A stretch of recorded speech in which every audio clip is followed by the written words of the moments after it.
सन्माननीय पत्रकार मित्रो,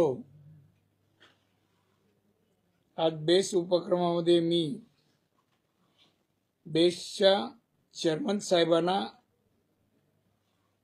जनरल मॅनेजर साहेबांना समर्थ बेस कामगार सेनेच्या वतीने त्यांना सोबत घेऊन भेटायला आलेलो आहे।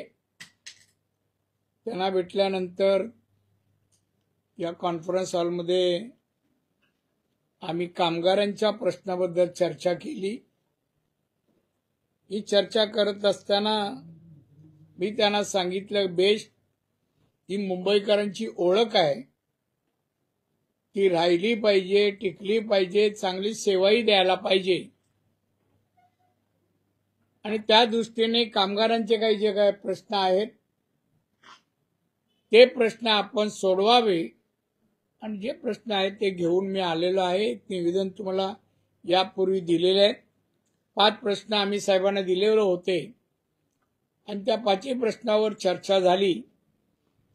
मी आपल्याला सांगेन, युनियन जरी असली तर युनियन संस्था म्हणजे बीएसटी टिकली तर युनियन टिकणार राहणार।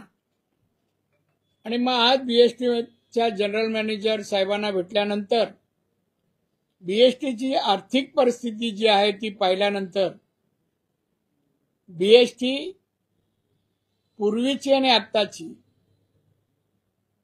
फार फरक आहे। डबघाईला आलेली बीएसटी आज आहे आर्थिक दृष्ट्या। त्यात ना जीएम साहेबांचा काही हे म्हणजे रोल आहे, त्याचं कारण आहे परिस्थितीमुळे अनेक गोष्टी ज्या घडल्या बीएसटी प्रमाणे, त्यामुळे बीएसटीला फार मोठ्या रकमेची मदतीची गरज आहे। आज जवळजवळ 8000 बसेस पाहिजेत बीएसटीला।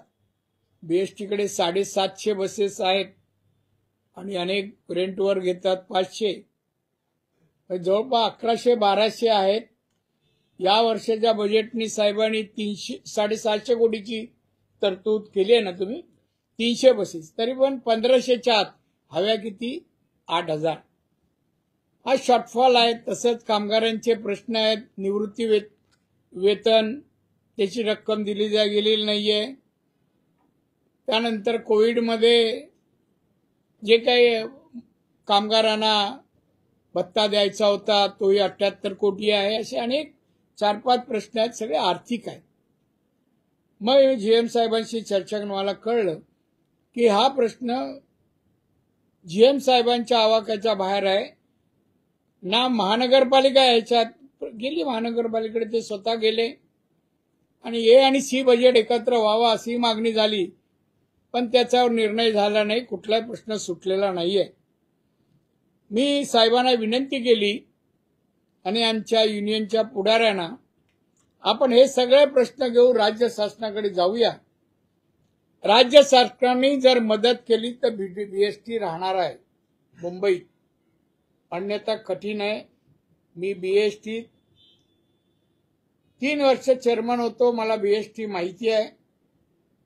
राज्य सरकार, मी मुख्यमंत्री राहिलोय, मंत्री राहिलोय, त्यामुळे राज्य सरकारची कायदे, नियम आणि कन्व्हेन्शन म्हणजे प्रथा त्याही मला माहिती आहेत।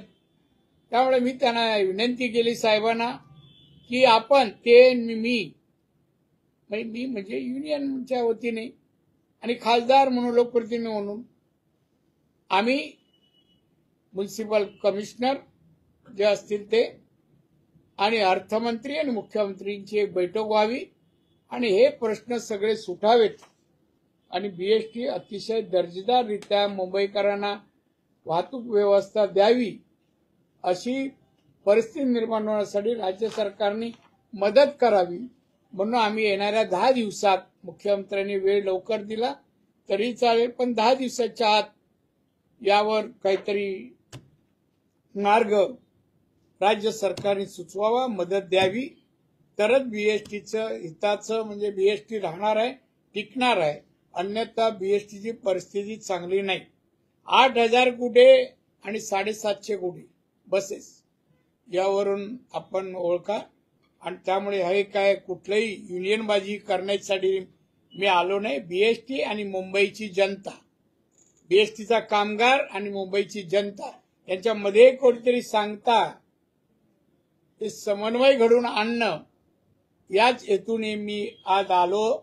समजून घेतलं बीएसटीला, कामगारांची बाजू समजून घेतली आहे आणि ती घेऊन मी आल्यानंतर माझ्या मताशी जीएम साहेब सहमत आहे की नाही हे तुम्ही विचारा. पण मला वाटतं हा एकमेव मार्ग आहे की राज्य सरकारने माननीय देवेंद्र फडणवीस आणि अजित पवारनी भरीव मदत एकदा करून नाही चालली. सोर्स ऑफ इन्कम भविष्यासाठी पण कायमस्वरूपी निर्माण व्हायला पाहिजे. पूर्वी सप्लायची मदत होती, खाजगीकरणातून सप्लाय गेला आणि हँडिकॅप बीएसटी झालेली आहे. जबाबदार काही शासनाच्या निर्णयामुळे बीएसटीची परिस्थिती आहे. त्यामुळे शासनाने हे वाचवावं असं माझं प्रामाणिक मत आहे. त्यामुळे तुम्ही जरी बातमी घ्यायला आलात तर तुम्ही पण मुंबईकर आहात, मुंबईच्या हिताची बातमी द्यावी. याच्यातून चांगलं आम्ही निष्पन्न करू असं मला वाटतं. आता तुम्ही जीएम साहेबांना काय विचारायचं विचारू शकता. आम्ही लवकरच शासनाकडे गेल्यावर तुम्हाला हवी तशी बातमी मी देईन हे आश्वासन आहे. दादा, आणखी एक कर्मचाऱ्यांशी ज्यावेळेस आम्ही बातचीत करतो त्यावेळेस त्यांच्या पदोन्नतीचा एक मुद्दा प्रामुख्याने समोर येतो. 30-30 वर्ष झालं आम्ही एका पदावर आहोत, आमचा काय दोष आहे असं देखील सवाल होतो. आपलं म्हणणं आणि कामगारांना रास्त आहे. एक तुम्हाला मी पहिल्यांदाच वास्तव सांगितलं काय बीएसटी. मी आता माझ्याकडे काय पैसे नाही, खाली आला मी रस्त्याने चाललो, भिकारी आला, साहेब खाणे को देऊ, तर माझ्याच खिशात काय नाही, मी त्याला काय देणार. हा बीएसटीची ती सेम परिस्थिती आहे. कामगार निवृत्ती वेतन नाही दिलंय, कोरोनामध्ये 78 कोटी फक्त नाही दिले. याचाच अर्थ असं नाही की टिकायला काय बघा बीएसटी देत नाही. हे बीएसटीकडे येणारे पैसे वाहतूक करतात त्यांच्याकडूनच येतात ना, ते पुरेसे नाही येत ना. आणि जगात कुठला ट्रान्सपोर्ट सरकारच्या मतीशिवाय प्रॉफिटमध्ये नाही आहे, लॉसच आहे ट्रान्सपोर्ट वाहतूक व्यवस्था. आणि त्याला हे अपवाद नाहीये. मी सांगतो लवकर ही परिस्थिती आम्ही निर्माण करू. पूर्ववत बीएसटी, पूर्वी जशी बीएसटी होती तशी आम्ही निर्माण करू. तुम्ही पत्रकारांनी ह्या सगळ्याला पोषक वातावरण जनमानसात सरकारमध्ये पण मत जाईल अशी अतिशय चांगल्या भाषेतली बातमी पोचवा सगळीकडे विनंती. साहेब, सर्वसामान्यांना एकच प्रश्न पडतो, मुंबईची गर्दी वाढते, बीएसटीची मागणी आहे. आपण बघितलं बीएसटी फुल असतात तरी आपण बघत नाही कमी आहे किंवा चालले असतात. अशा वेळेसही बीएसटी कव्हर लॉस मध्ये हा प्रश्न कोणालाही पडतो. फक्त एक्सप्लेन करा. एक थांब, मी एक्सप्लेन तुमच्यावर हा जीएम आहे साहेब. मी आता पत्रकार मित्र, आता मी एवढं समजून सांगितलंय, आम्हाला कळतंय. आज आमचा प्रवासी 1-1 तास बसची वाट बघतोय रस्त्यावर. शॉर्टेज आहेत बसेस. 8,000च्या जागी 750 आमच्या खिशात आहेत. आम्ही नाही बसेस देऊ शकत. आर्थिक परिस्थिती म्हणून त्यांनी ए बजेट आणि सी बजेट एकत्र व्हावा, कॉर्पोरेट मदत होईल या हेतून गेले, तिथून निर्णय झाला नाही. त्यांनी अनेक जीएम साहेबांनी अनेक मार्ग शोधले, त्यांना ते मध्येच अडचणीत आहे. आणि म्हणून आम्ही अंतिम कायमस्वरूपी प्रश्न सुटावा, प्रवाशांना थांबता लागू नये, वेळी जावं, बस यावं. बीएसटी याच्यापेक्षा लक्झरी बसेस उपलब्ध व्हाव्यात हे माझं मत आहे. आणि त्यामुळे आम्ही तसे प्रयत्न करू. एक वेगळा प्रश्न आहे. वेगळा वक्फ सुधारणा बोर्ड जोडली लागला, हे कुठे बसलेले आता निर्णय आलाय कोर्टाचा म्हणून बोल ना, काय बोल. वक्फ सुधारणा बोर्ड जो शासनाने मंजूर केला, म्हणजे त्याचा कोर्टामध्ये सुनावणी झाली आहे. कोर्टाने असं म्हटलं की 7 दिवसात केंद्र सरकारने आपली बाजू मांडावी, तोपर्यंत कुठलीही बदल त्यामध्ये करू नयेत असे कोर्टाने आदेश दिले. काय कोर्टाचा आदेश केंद्र सरकार इम्प्लिमेंट करेल. आमचं बिल तर क्लिअर आहे. आम्ही काय कोणाची जमीन घेत नाही. एकदम वक्त तुम्ही समजून घ्या. आम्ही जे काही जी वक्तची जमीन म्हणा, जे काही योजनाच आहे ते मुस्लिम बांधवांच्या गरीब लोकांचं संगोपन करण्यासाठी आहे. गरीब दारू 5 स्टार उघडण्यासाठी नाही. वक्तमध्ये एकाने जमीन घेऊन बँगलोरला 5 स्टार हॉटेल चालू आहे, त्यासाठी नाहीये. आणि म्हणून सरकारने घेतला निर्णय की सर्वसामान्य मुस्लिम समाजाला त्याचा बेनिफिट व्हावा आणि त्याचा निर्णय अगदी भारतीय घटनेच्या नियमानुसार व्हावा आणि म्हणून घटनेत राहून वक्फचा निर्णय झालेला आहे. पटलं? बाळासाहेबांचं एआय मधलं भाषण जास्त आहे हा? बाळासाहेबांचं AI मधलं भाषण उद्धव ठाकरेंच्या पक्षाची काल एक सभा नाशिकमध्ये झाली. हो. त्या सभेमध्ये बाळासाहेबांचा एक जुना ऑडिओ जो आहे तो पुन्हा एकदा लावण्यात आला आणि कुठेतरी ऊर्जा शिवसेनेमध्ये देण्याचा प्रयत्न उद्धव ठाकरेंनी काल केलेला पाहायला मिळाला. AI च्या माध्यमातून तो व्हिडिओ दाखवण्यात आला. इंटेलिजन्सचा वापर केला होता. अरे असं करू आजही नये. बाळासाहेबांचं नाव वापरलं. माणसं करू शकत नाही ते ह्यांनी सफिशियंट आहे का? साहेब नाहीत आता आवाज करून. साहेबांची आयडिओलॉजी, साहेबांचे विचार उद्धवनी का इम्प्लिमेंट केले एवढ्या वर्षात? साहेबांचे विचार त्याला माहिती आहे, कॅसेट सगळ्या घरात आहेत. ऐक ना, रात्रभर का नाही केली? लोकांपर्यंत जाणं, सैनिकांना सांभाळणं, प्रेम देणं, हे साहेबांनी केलं ना. म्हणून संघटना मजबूत. मी 39 वर्ष होतो, जवळून पाहिलं. याला काही नाहीये. अहो साधक मुख्यमंत्री राज्याचं 2.5 वर्ष नुकसान केलं ना त्यांनी. राज्य मागे गेलं 10 वर्ष. ते पवार साहेबांनी मेहरबानी बसवलं असं. त्यामुळे मी तुम्हाला सांगतो, उद्धव ठाकरेंनी काही केलं. उद्धव ठाकरे वर येणार नाही. पुढच्या वेळेला विधानसभेत 5 आमदार नसतील अशी उद्धवची परिस्थिती आहे. शिवसेना एकनाथ शिंदे सुरू आहे आणि उद्धव ठाकरेची बंद अवस्थेत आहे. ते असं म्हणतात की भाजपचं हिंदुत्व जे आहे ते नकली आहे. वारंवार तो सांगून काय होतो? काय सांगतो? आम्ही केंद्रात सत्तेवर आहे, राज्यात सरकारवर आहे, पंतप्रधान आमचे आहे. आम्ही नकली असतो ते 140 कोटीपैकी मॅक्झिमम लोकांनी आमचे खासदार निवडून दिले असते का नकली असतो तर? त्याचं तुम्ही का प्रश्न विचारता? त्या लायकीचा नाही हो त्याचे प्रश्न. विचार चांगले प्रश्न. मी कुठे मला बोला, मी येतो ना. उद्धवने विचारावे. मी साहेबांचा सैनिक आहे. साहेब आजही माझे गुरु आहेत. कारण उद्धव आपल्यासमोर टिकणार नाही हो. दादा, एक वाद जो आहे तो समोर आता सुद्धा सुरू आहे. छत्रपती शिवाजी महाराजांची रायगडावरची जी समाधी आहे त्या समाधीच्या बाजूला वाघा कुत्र्याची जी समाधी आहे ती काढावी अशी छत्रपती संभाजी नो महाराज. कॉमेंट्स. मी त्यावर भाष्य नाही करणार. महाराजांच्या कुठल्याही प्रश्नावर भाष्य नाही करणार. प्रकाश बेडवलकर हत्या प्रकरण 2023 मध्ये झालं. 4 आरोपी अटकेत आहेत. तर वैभव नाईकांचा असा आरोप आहे की जो शिरसाट नावाचा गुन्हेगार आहे त्यानं आता एकनाथ शिंदेच्या शिवसेनेत प्रवेश केला स्वतःला वाचवण्यासाठी. मला माहिती काय हो प्रश्न आहे लोकांच्या हिताचा, कल्याणाचे. एखादी बीएसटी कोण चेसी बीएसटीला मदत करेल असे काय प्रश्न आहे? सोडा हो. तो वैभव नाईकांनी काय आहे 10 वर्ष काय केलं? एक विधानसभेचं भाषण दाखवावं, नाही तर एका अधिवेशनात आमच्या निलेश राणेची भाषणं दाखवा. हे निकामी माणसाचे मांडूत नका हो. ही वीज सगळं फुकट फुकट जातं ते. आणि वेळ जीएम साहेबांचा आणि माझा दादा, बीएसटी जे आहे ते महापालिकेत विलीन करा. मग बोललं ए आणि सी बजेट. तो प्रस्ताव जो आहे तो सभागृहात मंजूर झालेला आहे. असू दे ना. तर काय अजून तो इम्प्लिमेंट झाला नाही. तुम्ही एकांतात या, तुम्हाला बजेटही समजवतो. मी बजेट हाऊसमध्ये मांडलेले आहेत. कॉर्पोरेशनची आजची आर्थिक परिस्थिती बघतो, बघा तुम्ही, आणि मग तुम्ही सांगा मला 2 बजेट किंवा दोघी संस्था एकत्र यावे का, मिलन व्हावी का? कळलं ना? मर्जर म्हणतात ते कशाचं होतं? काहीतरी पाहिजे ना तिथे. मर्ज झाला फायदा व्हायला पाहिजे.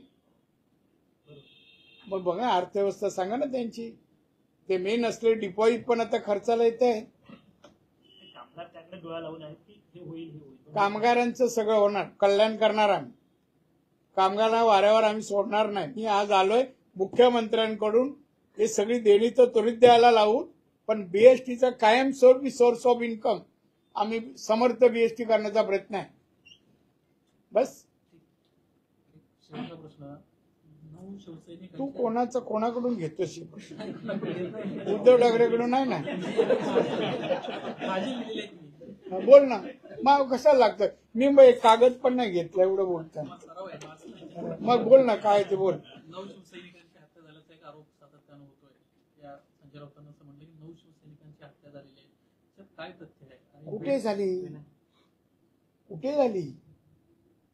कोकणामध्ये झाली असं त्यांचा आरोप आहे की 24 हत्या झाल्या त्यातील 9 शिवसैनिक होते असा आरोप नाही, मला प्लीज असं करा, तर संजय राऊत सांगा, नाव सांगा, कोणाची हत्या आणि कोणी केली, घाबरतो कशाला, एवढ्या जीवाला घाबरतो तर घराच्या बाहेर येऊन प्रेस का घेतो?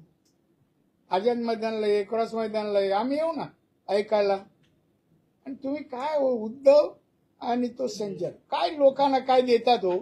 कधी भीक देताना संजय राऊतला पाहिलं का, उद्धवला पाहिलं का? गरीबाला 5 रुपये दिले कधी? काही तुमच्या मध्ये कोरोना आला, कोणाच्या घरात पाठवलं का धान्य, जेवण, खावण?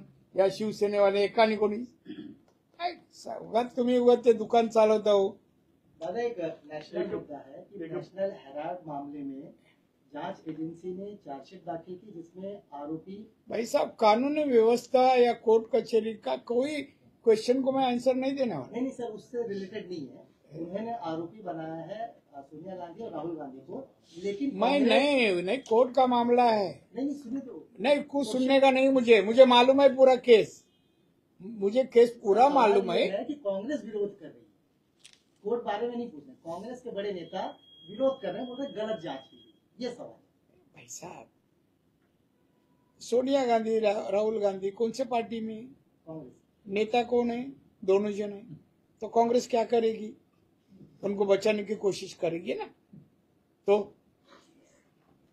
आसान आंसर है वो भी. आप इतना ऐसा पूछ रहे हैं कि जब कुछ ऐसा होने वाला है देश में आने का है बाबा. दादा, जानना चाहिए आज आप यहाँ पे आए थे अपने. देखिए भाई साहब, एक देखो, अपन गलत कर रहे, एक मिनट गलत कर रहे. हमारा खाली कामगार का प्रश्न बीएसटी का था, ये क्वेश्चन आप लोग नहीं पूछना चाहिए. तो भी आप इतने अंदर आए, प्यार से क्वेश्चन पूछ रहे, मैं जवाब दिया. इनफ. हाँ, thank you very much. Thank you. चहा वगैरे मागू का? नको. दादा, एक प्रश्न होता. बेस्टचा विषय हिंदीमध्ये मराठी झाला. सर हिंदीमध्ये करून टाका ना बेस्ट. करून टाकू. म्हणजे आता हे आम्ही शब्द वापरला तर बोलले असते केस घ्या. आज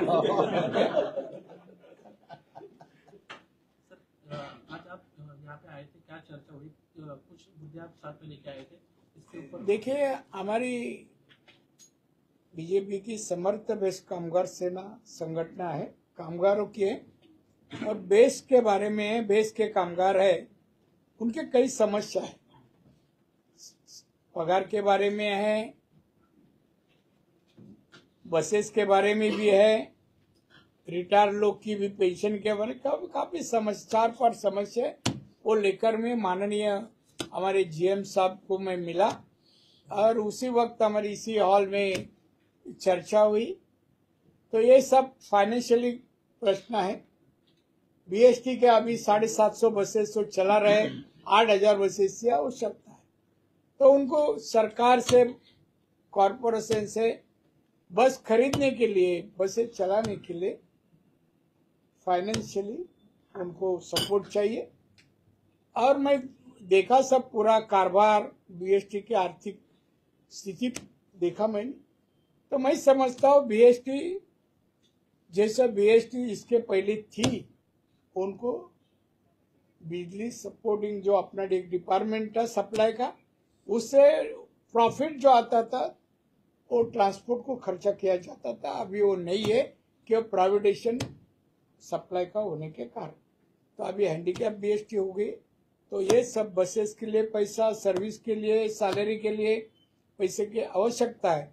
इसके लिए हमें राज्य सरकार के पास महाराष्ट्र के मुख्यमंत्री देवेंद्र फडणवीस और फाइनेंस मिनिस्टर अजित पवार इनको मिलने वाले हैं. और बीएसटी जो अभी कमजोर हो गई आर्थिक व्यवहार से, उसको मजबूत करने के लिए और हमारी समस्या बीएसटी की दूर करने के लिए हम रिक्वेस्ट करेंगे. मैं समझता हूँ कि सरकार, भाजपा और 3 पार्टी का जो सरकार है, वो हमारा प्रॉब्लम, बीएसटी का प्रॉब्लम, बीएसटी के कामगारों का प्रश्न जरूर हल करेंगे. मैं विश्वास रखता हूँ जल्दी, विद इन 10 डेज में हम जाके मिलने वाले हैं.